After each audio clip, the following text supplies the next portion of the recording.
In the Duckyard, Hans Christian Andersen. A duck arrived from Portugal. Some people said she came from Spain, but that doesn't really matter. She was called the Portuguese. She laid eggs and was killed and dressed and cooked. That's the story of her life.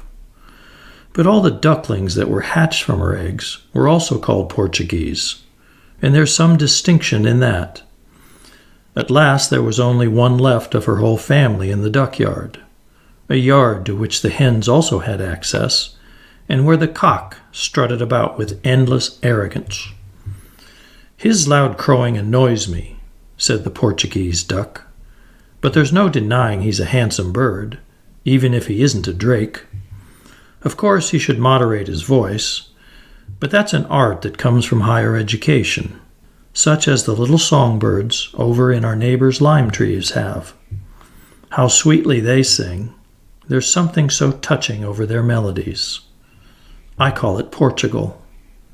If I only had a little songbird like that, I'd be a kind and good mother to him, for that's in my blood, my Portuguese blood." While she was speaking, suddenly a little songbird fell head over heels from the roof into the yard. The cat had been chasing him, but the bird escaped with a broken wing and fell down into the duckyard. "That's just like the cat, that monster," said the Portuguese duck. "I remember his tricks from when I had ducklings of my own. That such a creature should be permitted to live and roam about on our roofs. I'm sure such things could not happen in Portugal." She pitied the little songbird, and even the other ducks who weren't Portuguese felt pity for him too. "Poor little fellow," they said, and then one after another came up to look at him. "Of course we can't sing," they said, "but we have an inner understanding of song, or something like that. We can feel it, even if we don't talk about it." "Then I will talk about it," said the Portuguese, "and I'll do something for this little fellow. It's only my duty." And then she stepped into the water trough and thrashed her wings about so vigorously that the little songbird was almost drowned by the shower he got. But he knew the duck meant well. "There, that's a good deed," she said.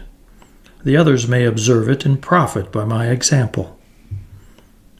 "Peep," said the little bird. One of his wings was broken, and he was finding it difficult to shake himself, but he quite understood that the bath was meant kindly. "You're very kind-hearted, madam," he said, hoping she wouldn't give him another shower. "I never thought much about my heart," said the Portuguese, "but I know this much. I love all my fellow creatures except the cat. Nobody could expect me to love him, for he ate up 2 of my ducklings.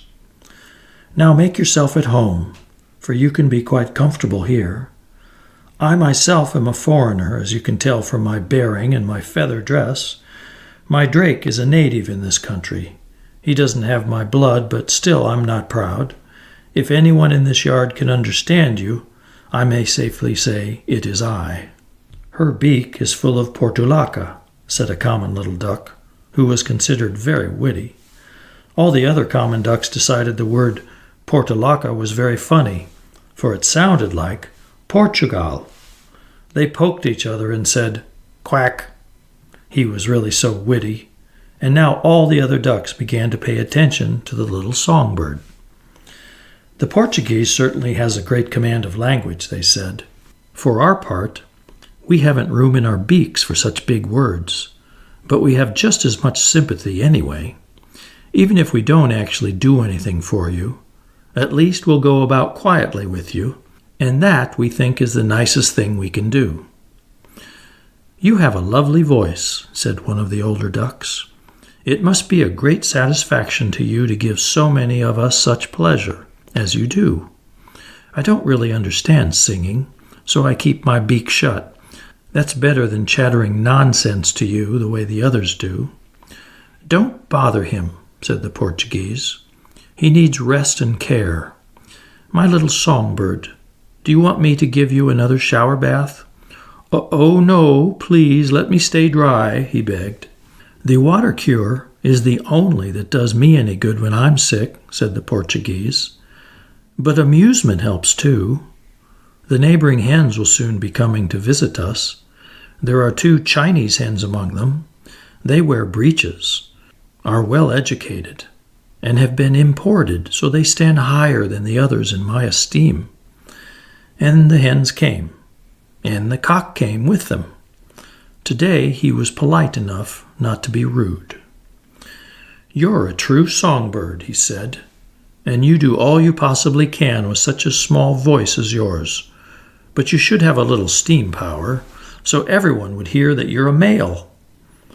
The 2 Chinese were enraptured at the appearance of the songbird. He was still very much rumpled up from his bath, so he looked to them like a little china chicken. "He's charming," they cried, and then engaged themselves in conversation with him. They talked in whispers and with a P sound in elegant Chinese. "We belong to your race. The ducks, even the Portuguese one, are swimming birds, as you must have noticed. You don't know us yet. Not very many people take the trouble to know us, not even any of the hens, though we were born to occupy a higher perch than most of the others. But that doesn't bother us. We go our way quietly among the others, whose ideals are quite different from ours. We look only at the bright side of things and mention only what's good, though it's sometimes difficult to find something like that when there isn't anything. Besides us 2 and the cock, there's no one in the whole hen yard who is talented, and honesty does not exist among the inhabitants of this duck yard. We warn you, little songbird, don't trust that one over there with the short feathers in her tail. She's tricky. The spotted one there, with the crooked stripes on her wings, is always looking for an argument and won't let anybody have the last word, though she's always in the wrong. The fat duck over there never has a good thing to say about anybody, and that's contrary to our nature. If we haven't something good to say, we keep our beaks shut. The Portuguese is the only one who has a little education and whom one can associate with. But she's hot-tempered and talks way too much about Portugal. "How those 2 Chinese are always whispering," said one of the ducks. "They annoy me. I have never spoken to them." Now the drake came up, and he thought the little songbird was a sparrow. "Well, I don't see any difference," he said. "It's all the same anyway. He's just a plaything, and if you have one, why, you have one." "Don't pay any attention to what he says," the Portuguese whispered. "He's a very respectable businessman, and with him business always comes first. But now I'm going to lie down for a rest. You owe that to yourself, so you'll be nice and fat when the time comes to be embalmed with apples and plums." And then she lay down in the sun and blinked one eye. She lay so comfortably and felt so well, and so she slept very comfortably. The little songbird busied himself with his broken wing, but finally he too lay down, pressed close beside his patroness. The sun was bright and warm. It was a good place to be. The neighbor's hens scurried about, scratching up the earth, for to tell the truth, they'd come visiting solely for the sake of getting something to eat. The Chinese were the first to leave the duck yard, and the other hens soon followed them. The witty little duck was talking about the Portuguese and said the old lady was on the brink of duckdom's dotage. At this the other ducks chuckled. "Duckdom's dotage," they cackled. "That's unusually witty." Then they repeated the other joke about Portulaca. That was very amusing to them. And then they lay down. They had been sleeping for some time when suddenly some food was thrown in for them. It landed with such a thump that the whole flock started up from sleep and flapped their wings.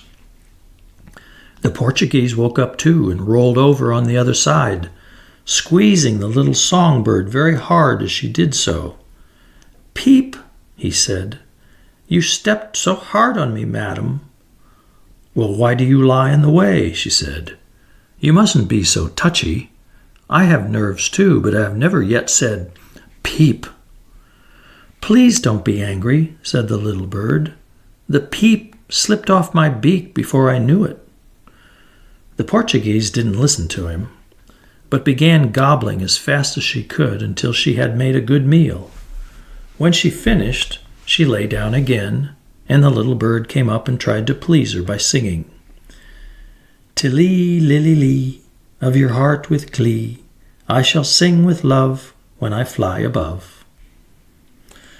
"I need to rest after my meal," said the Portuguese. "While you're here, you must follow the house rules. I want to take a nap now." The little songbird was quite bewildered, for he had only tried to please her. When she awoke later, he stood before her with a grain of corn he had found and laid it in front of her. But as she hadn't slept well, she was in a very bad humor. "You can give that to a chicken," she said, "and don't stand and hang over me." "Why are you angry with me?" he asked. "What have I done?" "Done?" said the Portuguese. "Your manner of expression isn't very refined.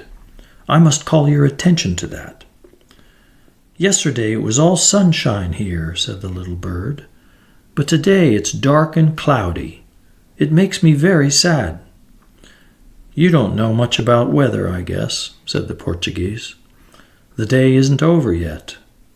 Don't just stand there looking stupid."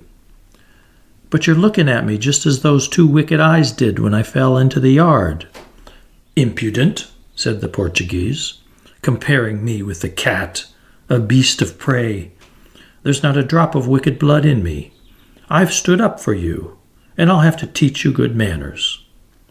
And with that, she bit off the songbird's head, and he lay there dead. "Now what does this mean?" she said. "Couldn't he even stand that? Then he certainly wasn't intended for this world. I know I've been like a mother to him because I have such a good heart." And then the neighbor's cock stuck his head into the yard and crowed like a steam engine. "Your crowing will kill me," she cried. "It's all your fault. He's lost his head and I've nearly lost mine."